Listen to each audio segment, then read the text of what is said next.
Yeah, are we going now? Yeah. Okay, before I read some poetry, I'd like to take a little sidebar for a moment on something me and you talked about just a little bit before. And I was watching TV the other day, and they had a commercial on, Illinois puts on about Route 66, and you've seen all those, I'm sure, that commercial.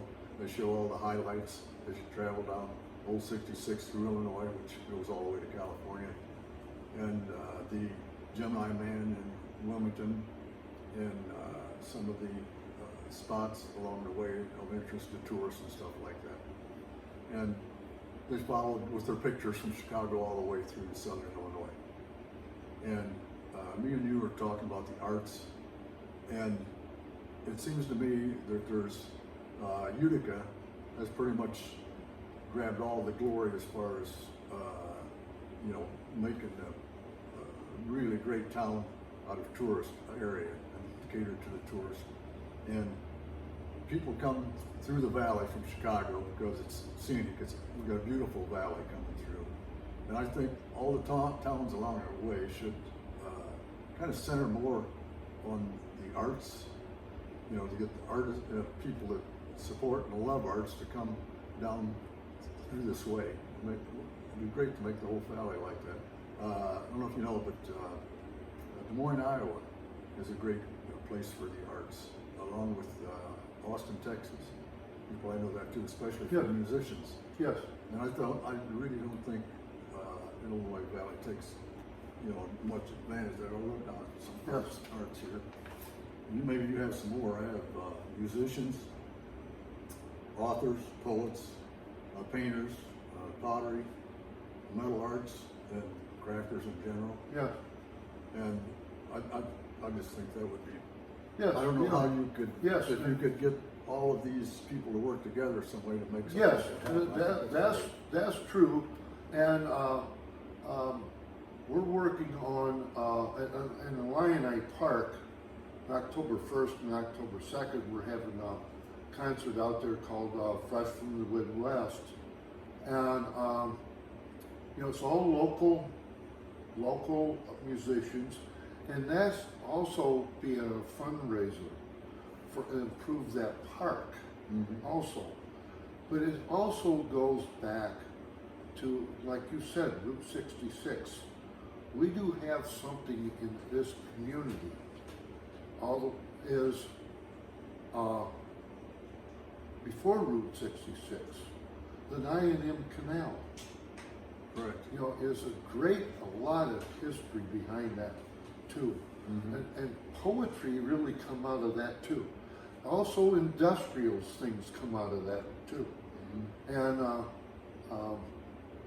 they made a CD here about 20 years ago. And it was Les Lockridge from Seneca and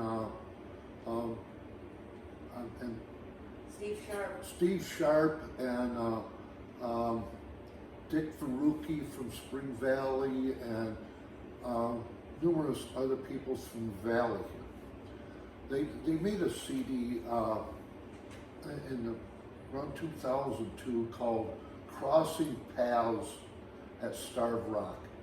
And all these songs were basically in the Illinois Valley songs, and they were really, really good songs. But it's just like, it never became popular, but it's kind of like, to me, it's kind of like, I listen to that songs, it's songs like Bridge Tender at South Shippingsport that Les Lockridge did. About the bridge tender back in the old drawbridge back over the Illinois River by IVCC. Now there's a new bridge. But it was just poetry. That song was poetry about that bridge tender.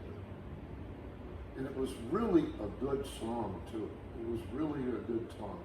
And You know, I think we play it on the radio station here and everything too, periodically. And but it's from the valley here. It's really does everything for the valley here. You know, it's kind of a, really is kind of a shame a little bit. I look at it is just, you know, you go to Europe, and Europe has like Scotland. My mother's maiden name was Burns, and we were ancestries from the poet Robert Burns. My mother's first name was Afton, after Robert Burns's Sweet Flow, Sweet Afton poetry, after the Afton River in Scotland. And it's just, it really, people from Europe, us, we go over there and we see, like Scotland, and the people there, Scotland and all over Europe, the canals and everything too over there, they keep them up as of today, because it's part of their history and part of their heritage. Right. I would sure like to see something like that done with the, but it just takes money, you know. But you know, yes, it takes money, but it also takes to do it like that.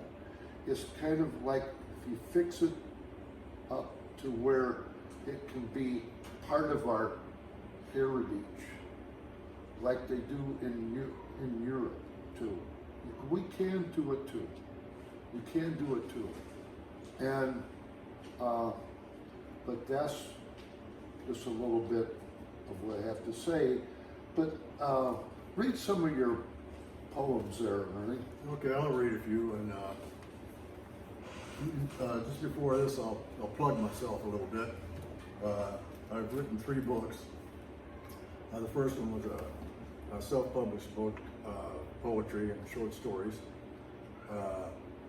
The next one was a Western, and the third one, the Western was a novel and a crime story novel. And my poetry book was under Ernie McGeorge, and I use a pen name for the novels as T.E. McGeorge.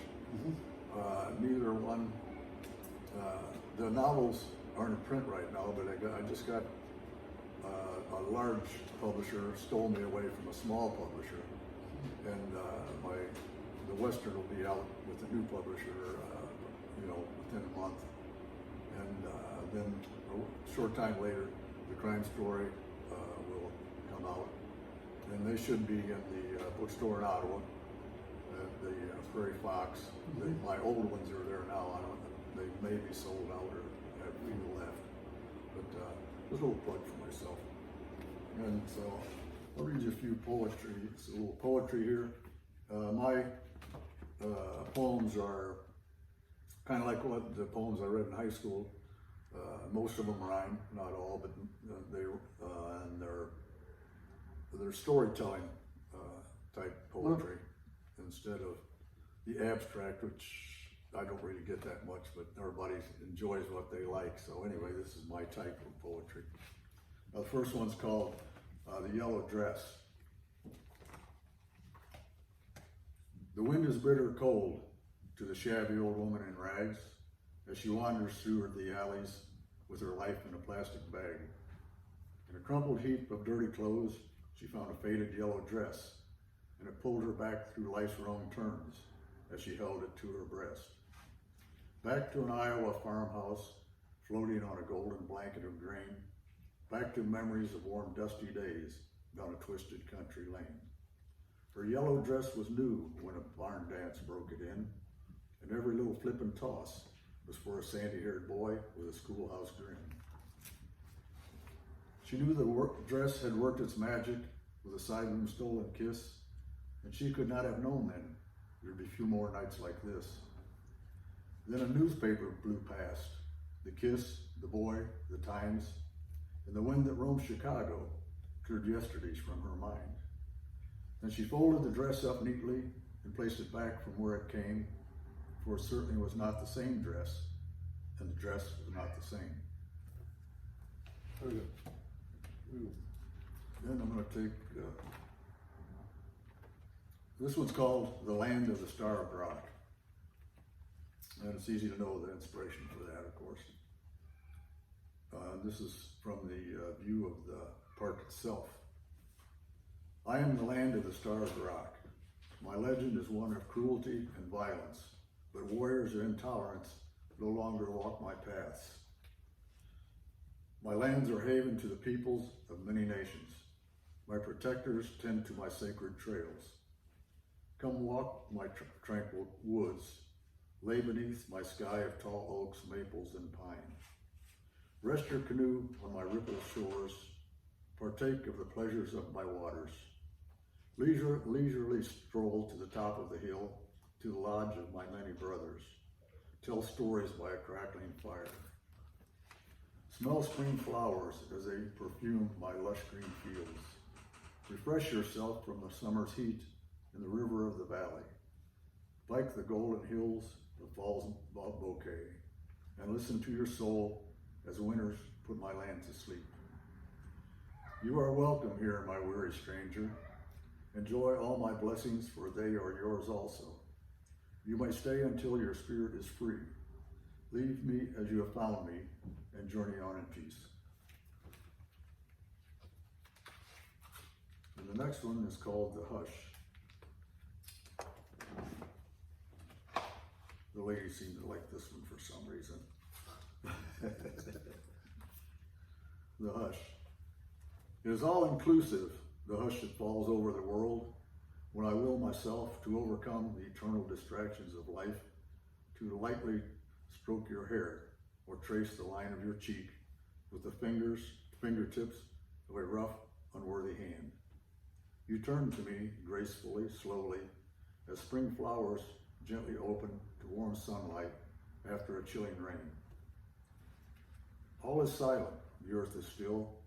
Your beauty is more radiant in my eyes than any. It is not for the world to see, nor could they. For there's more to see than the eye can see. I cradle your face in my hands to keep your eyes upon mine, not wanting to lose the moments that all too often elude us. I move my hands over the smoothness of your shoulders to bring you into my arms, surrounding my entire world, enjoying a quiet, peaceful love. The hush will end soon.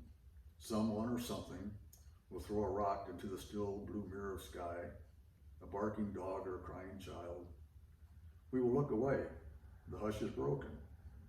We will drive on, working, passing mundane hours, arguing, loving, peacekeeping, holding one minute corner of ourselves for the next sliver of time that we can capture, a hush.